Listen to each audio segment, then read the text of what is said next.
अक्कलकोटचे स्वामी समर्थ हे दत्तावतार श्री नरसिंह सरस्वती यांचाच पुनर्जन्म असल्याचे मानतात. त्यांनी आपल्या आयुष्यात अनेक भक्तावर कृपा केली, अनेक चमत्कार केले. नदीचे मूळ आणि साधूचे कुळ विचारू नये असे म्हणतात.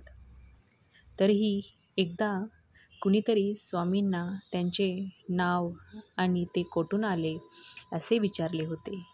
तेव्हा त्यांनी श्री नरसिंह भान श्री शैलम जवळच्या गर्दनी वनातून आलो असल्याचे सांगितले.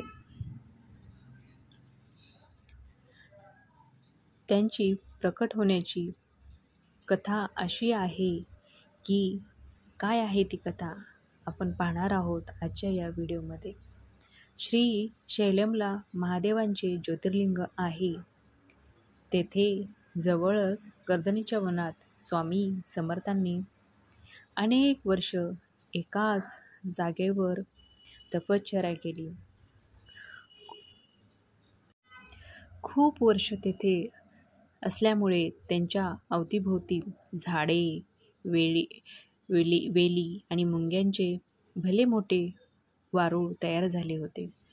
एकदा उद्धव नावाचा लाकूडतोड्यात तेथील झाडे आणि ते वारूळ तोडून साफ करत असताना त्यांच्या कुऱ्हाडीचा प्रहार स्वामींच्या मांडीवर बसला आणि त्यांनी रक्त यायला लागले.